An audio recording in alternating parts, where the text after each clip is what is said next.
हमारे भारत की जो 9 लाख एकड़ जमीन है वक्फ की प्रॉपर्टी, वह हाथ से जाने वाली आप लोगों की बुज़दिली की वजह से, आप लोगों की बेरा रवि की वजह से आज इस उम्मत को जो जलसा करना पड़ रहा है फरोग़ तालीम के लिए, इसकी जरूरत नहीं थी।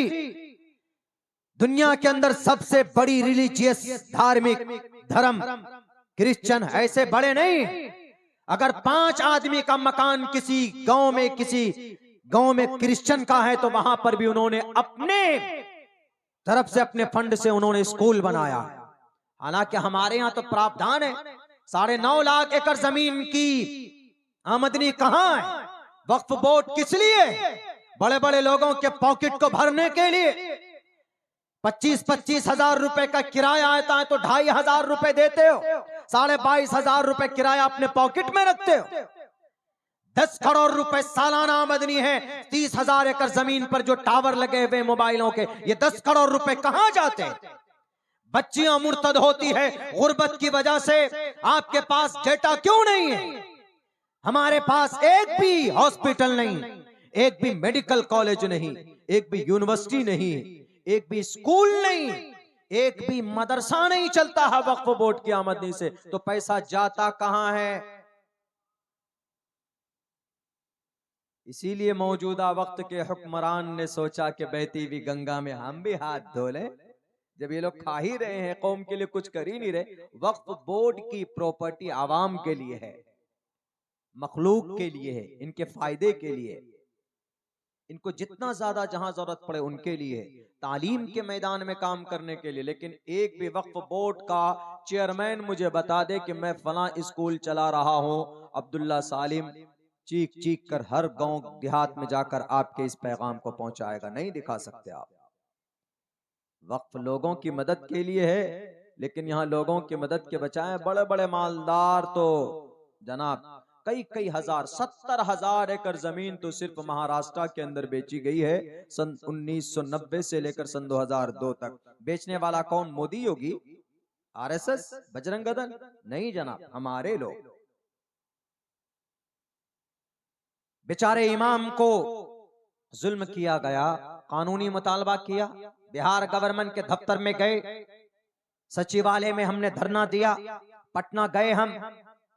किस लिए हम मिल्ली कायदीन की सरबराहान बैठे हुए हैं? किस लिए? हमारी कल मौत हो जाएगी, हम पर कोई लाठी बरसाएगा, कोई नहीं आएगा, तो आप फिर हैं किस लिए तंजीम बनाए हुए? ये सवाल है मेरा। मैं जानता हूं कि कुछ लोग ऐसे हैं, मेरी बात उनको बड़ी चुभेगी, मेरे खिलाफ लेटर पैड भी निकालेंगे। निकालो, मैं मदरसा नहीं चलाता हूं, मुझे चंदे का खौफ नहीं है कि मुझे चंदा नहीं दोगे। बाज़ाब्ता एक छोटी सी मुख्तसर सी फीस हमने तय की है, लोग देते हैं और बस कोशिश होती है कि उनके बच्चों को हम कुछ नॉलेज दे दें। तकदीर बदली जा सकती है। देयर इज वन कंडीशन कि हमें तालीम पर मेहनत करने की जरूरत है, दोनों तालीम पर मेहनत की जरूरत है। अगर तालीम नहीं होगी तो फिर गलतफहमी होगी। जब इस देश को आजादी की जरूरत पड़ी थी तो मैदान में कौन आया था? डॉक्टर आया था, इंजीनियर आया था, कोई प्रोफेसर आया था? नहीं। अगर इस देश में आजादी की लहर को अगर किसी ने मजबूती के साथ उठाया था तो उस मर्द मुजाहिद का नाम सिराजुल हिंद शाह अब्दुल अजीज मुहद्दिस देहलवी है। 1806 के अंदर जिहाद का फतवा दिया था। कौन थे आप? शाह अब्दुल अजीज मुहद्दिस देहलवी। वो कोई प्रोफेसर थे, डॉक्टर थे?